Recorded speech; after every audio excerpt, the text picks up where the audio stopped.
Oh, belum. Wis. Wis. Assalamualaikum warahmatullahi wabarakatuh. Ketemu mana ya? Ini video udah lama banget. Sekarang mau ke reaction lebih depannya. Kalau video sekarang mau ke jalur reaction terus. Mungkin akan dirubah ke depannya sedikit karena jalur sekarang udah kebanyakan video-video sekarang campurannya itu udah campuran 95% itu udah nyari konten, nyari cuan doang. Jadinya kita kalau bikin konten mediumisasi udah ngurangin, makanya bapak juga udah lama banget udah nggak bikin konten seperti itu karena posisinya memang rata-rata sekarang dicampur sama ya keperluan konten lah, hitungannya ngibul sana ngibul sini, nggak kayak dulu-dulunya waktu masih awal-awal tentang dunia mediatoran kayak gitu masih murni. Kalau sekarang udah campur-campur 95% yang ada di YouTube, makanya ini udah mending dialih pindahin lah.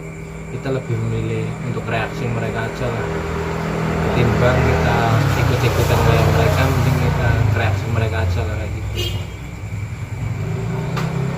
Jadi ini kita akan reaction tentang pembahasan dunia di pantai selatan, atau bahasanya itu tempatnya Ratu Kidul kalau orang Jawa ngomong.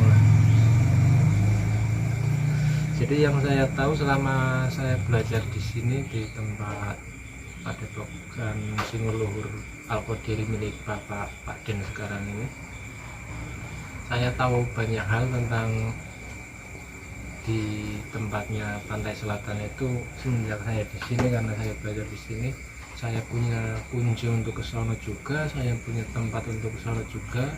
Saya ke sono udah bebas masuk, udah bebas masuk lah, terhitungnya udah gak kayak dulu waktu awal ke sono itu saya masih ditodong-todong pakai senjata mereka yang ada di sono.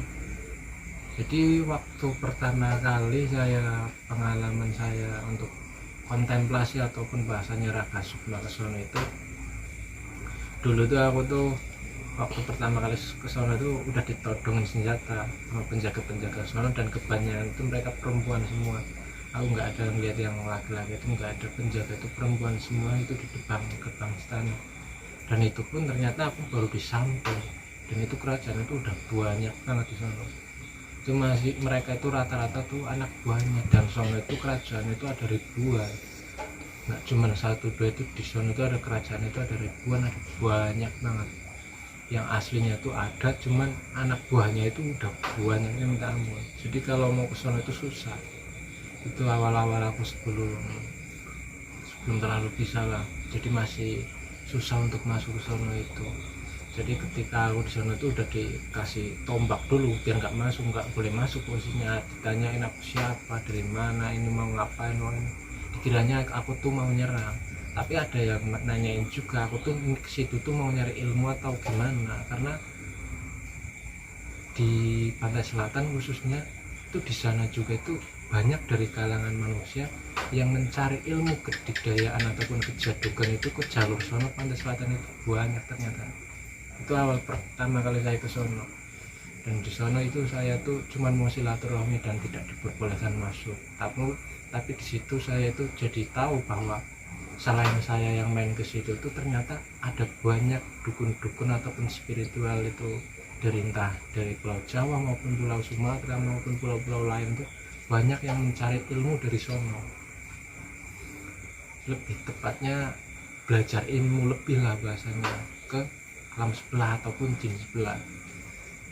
Nah itu pertama kali saya ke sono. Nah untuk perjalanan sampai sekarang saya ke sono lagi udah diterima, karena posisinya saya ya udah menyiapkan kuncinya, saya udah kenal, ibarat kata saya ya anak didiknya Pak Den ataupun Raden Mas. Jadi saya ke sono itu udah fan-fan aja lah, udah diterima bahasanya gitu. Tinggal ngomong aku anak didiknya ini, santrinya Pak Den Raden Mas ini, itu udah langsung dibolehin masuk, udah bebas keluar masuk nyampe ke Kedaton tengahnya itu, pusatnya itu, nyampe main ke sono saya.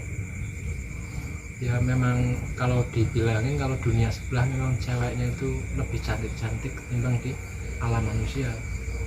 Kalau untuk digambarkan masalah cantiknya itu lebih cantik mereka, dan warna kulitnya itu lebih putihnya itu putih bening, dan itu tuh ada hawa menarik. Jadi nggak kayak manusia kan putihnya putih ataupun kuningnya kuning. Kalau mereka nggak, putihnya tuh punya daya tarik gimana, kayak emas-emas gitu. Gimana kita mandang itu udah rasa senang, kita mandang itu udah senang bahasanya. Itu kulit mereka aja udah kayak gitu, belum perwujudan, belum ke body mereka, cantiknya, rambutnya itu mereka itu cantik-cantik memang. Itu pun dayang-dayangnya aja udah cantik-cantik banget. Itu kalau memang di sana. Nah, kebanyakan spiritual dari tanah Indonesia sendiri rata-rata itu yang ngambilnya ya untuk kejadukan, untuk kewibawaan, semakin ilmu tingginya, nyari biar ilmunya tambah tinggi, itu rata-rata kayak gitu. Itu yang saya pelajari dan saya jalani saat ini. Itu aku mencari tahu ternyata banyak spiritual Jawa nyari ilmu ke Batu Kidul, ke Bunda lah bahasanya kalau orang Jawa ngomong. Dan memang itu udah bahasanya itu udah enggak ini lagi lah, enggak ada bahasanya itu tutup-tutupan lah. Ini kita ngobrol secara apa adanya aja, karena aku juga di sini ya hitungannya kayak gini aja. Aku ngobrol kayak gini, mungkin nanti ketika ada orang yang nggak suka dari spiritual lain, mungkin dari belakang nanti bakalan nendang-nendang aku lah lewat dari jalur belakang yang tak terlihat itu kayak gitu. Itu biasanya kayak gitu. Jadi aku juga udah diomongin dari awal dan aku udah siap lah kalaupun ada yang kayak gitu. Insya Allah ya aku pasrahkan ke yang mau kuasa aja, karena kita itu di sini cuman membuka pemahaman baru agar kalian itu yang masih belajar ataupun yang masih awam tuh biar nggak salah jalan. Karena banyaknya di Indonesia itu memang rata-rata nyari ilmu itu ke jin sebelah, ke negeri sebelah, ke dimensi sebelah yang tak terlihat. Itu untuk meningkatkan, itu dukun-dukun yang jalurnya ke kiri, bukan bahasanya itu bukan ke kirinya itu langsung ngiwo ataupun apa persekutuan nggak sama jin kayak gitu. Ada sebagian memang, tapi ada juga yang bahasanya meminta bahasanya ilmu kepada mereka tuh ada dengan persyaratan tertentu. Ini yang saya dapat sendiri dari pengalaman hidup saya belajar di sini tuh kayak gitu. Jadi rata-rata tuh dukun Indonesia kayak gitu. Nah, untuk ibarat kata masalah gaibnya di sono, memang bangunannya itu sono megah, bagus, dan mereka itu bukan di dalam air tapi di atas air. Kalau mengatakan ada yang di dalam air ini itu salah. Sebetulnya bukan masalah ininya, ini dari pemahaman aku ya, bukan saya menyalahkan orangnya tapi ini dari perjalanan spiritual aku sendiri. Itu mereka itu di atasnya air 1 meter itu baru mereka itu ada di situ, dan itu dimensinya itu lain-lain karena banyak banget itu di pantai selatan itu. Memang banyak banget kerajaan yang di samping-samping aja udah banyak yang minta ampun. Makanya banyak yang salah jalan hitungnya ke sono. Untuk main ke sono aja susahnya, ribet. Itu awal-awal aku dulu sebelum aku punya kartu member khusus untuk masuk rasanya gitu. Jadi aku masuk itu bebas, mau kakak sumber sono kontemplasi di sono kapan itu aku udah dibolehin lah, diizin. Kurang lebihnya seperti itu aja. Kalau untuk mempertanyakan hal lain boleh kalian komentar, nanti kita update-nya kalian pengennya apa nanti kita ikutin lah, karena kita posisinya juga secara tidak langsung, karena memang udah banyak lah dukun-dukun Indonesia itu naik dan di permukaan itu bahasanya di konten-konten itu udah terlalu nyebar, itu terlalu waknya itu udah terlalu banyak, udah naik sono. Jadi kita ngambil tengah-tengahnya lah, bahwa pemahaman seperti itu di dunia sebelah itu jangan terlalu dibawa ke manusia, ranah manusia. Yang ada itu malah menakut-nakuti orang-orang yang nggak tahu, orang-orang yang awam, yang pemahamannya itu tentang dunia jin nggak tahu, itu mereka menakuti sendiri. Bukannya kita itu bahasanya itu membuat mereka itu semakin mengimani, tapi malah semakin membuat mereka takut. Agama kita sendiri kan, khususnya agama Islam sendiri kan sangat enak bahasanya. Dari agama Islam itu udah enak mestinya, kita ngapain itu puasanya udah ada dalilnya, udah dilakukan semua. Jadi jangan terlalu dibawa ke sana-sana, itu terlalu mereka itu sebetulnya lemah banget, tapi karena adanya dukun-dukun itu mengatakan ini mengatakan itu, jadinya orang-orang awam itu gampang takut tentang dunia mereka. Cara tanggap masyarakatnya itu salah memahami semua, rata-rata orang awam.